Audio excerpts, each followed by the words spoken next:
Alright, well in this video I want to talk about hand tools. I mean, we'll stay away from the power tools right now. We just talked about hand tools, just basic tools that every DIYer needs to have in their toolbox.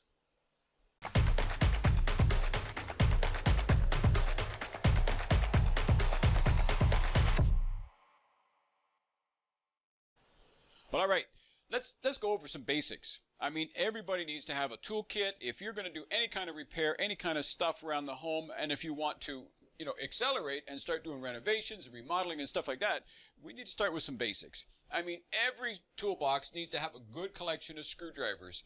If nothing else, just have a multi that has a different heads, different types of tips on it that you can just slide out, put a new one in there, or have a good selection of hand screwdrivers because they always come in handy. There's always spots. I mean, I know everybody's into power drills and cordless and everything else, but there is times where you just need a good old-fashioned screwdriver just to tweak something or to move something or to get at a spot that you just can't with a regular drill. I mean, these guys, they come in different lengths, so you get little short, little stubby ones that you can get into little tight corners. You can get longer ones that you can, if you have to reach down in behind something, it's easy to get at. So having a good collection of screwdrivers is a great place to start. And you don't need all the fancy ones, just a slot and a Phillips and a Robertson in all the different sizes is really all you need to get started. And from there, I would suggest considering looking at the pliers and stuff that you have. I mean, you're going to have a situation where you got to grab onto something, turn something. So there's a number of different types of pliers and different things that you can use.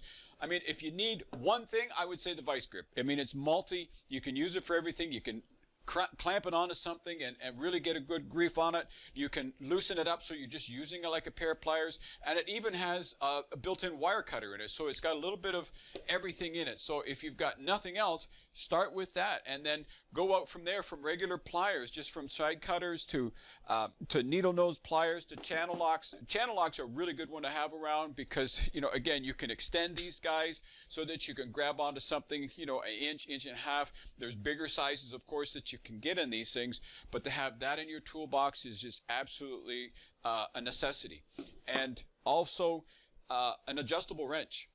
If you don't have the opportunity or the space to have an assortment of open and closed end wrenches, just having an adjustable wrench in a couple different sizes will get you through in a pinch. So just having that available is a great thing as well. And no toolbox is complete without hammers. I mean, there's all kinds of different hammers, from little lightweight trim hammers to heavier framing hammers. There's all kinds of different hammers. So having something, around in your toolbox that you can use is absolute must.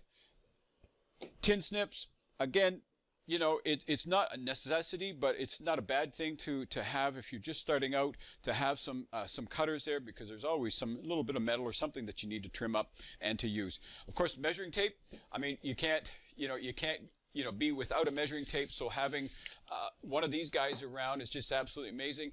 I mean, you can get them anywhere from just a few feet to 25, 30, 35 feet. So you can get larger ones, or just depending on what your intention is with your renovations or your DIY projects. But just having something around is absolutely a necessity. A knife, a utility knife, something that's retractable. With snap-off blades, so you can always have a nice, clean, fresh blade all the time is a must to have in your toolbox as well. And then if you're going to get into hanging things, if you're going to get into putting up shelves where you need to locate studs, just having a stud finder, just a basic stud finder, is really all you need. There's other ways to get around and to find things in the wall, but having one of these in your toolbox is a great idea. And some electrical tape. If you're doing some work around the house, you got to pull out an outlet or something like that. It's always safe to take that and just have a little bit of electrical tape to wrap around the wires. Or let's say you're doing a kitchen renovation and you want to change out the outlets, change out your receptacles. Then having these, you're going to shut off your power, but just to have these around the outlet or the bare wires that may be exposed is just a safe thing to do. Of course, pencils, markers are a great thing to have handy with you because you want to make sure that you can mark things properly. You got to have a good sharp pencil with you all the time as well. So just having that in your toolbox. The next thing is moving up into saws. There's a number of different types of saws that you can get. Like this is just a whole saw that you'd use in your drywall, so that if you need to cut an access panel, you need to get at something, you can just cut through your drywall easy enough with this. Having a hacksaw is great to have around as well. If you ever have to do any metal trim, like if you're doing a reducer or a transition strip between rooms, just having this around just to cut those metal strips is absolutely necessary. And if you just do a little bit of basic woodworking and you're not really thinking about doing large things, but you need to cut some trim, just having a little cutting box, a little miter box with a handsaw is really all you need. It's going to get you through in a pinch. You know, it just butts up against the table. It has 45-degree angles so that you can put your material in there and then just use a regular saw to cut through those.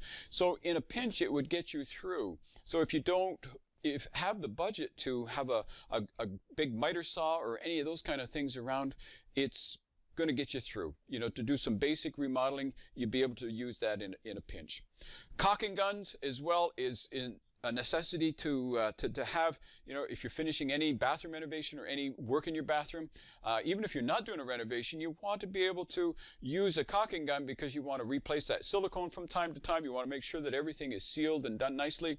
So having a caulking gun, there's various sizes, of course. You know, we got the larger one that has the big tubes that we use on bigger projects. And so depending on the project, depending on what your plan of attack is, you can use the bigger tubes or the smaller tubes. But having a caulking gun around is absolutely necessary.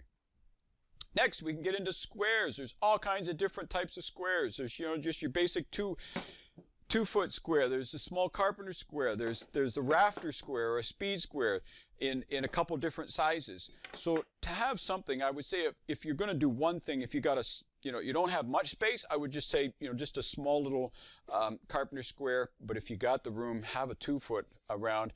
It's always ideal if you're, you know, ever want to square things off, make sure things are square. Having something like that handy is really practical. And of course, WD-40, something to, you know, lubricate those. You know, if you're going to change your taps, for example, you know, if they got a little bit seized up, spraying a little bit of this on there will just kind of loosen those nuts so you can get things undone as well. It's a good cleaner too. If you get glue and different things on your hands get greasy or whatever, just a little tap of this will take some of that stuff off as well. So it's a great thing to have around.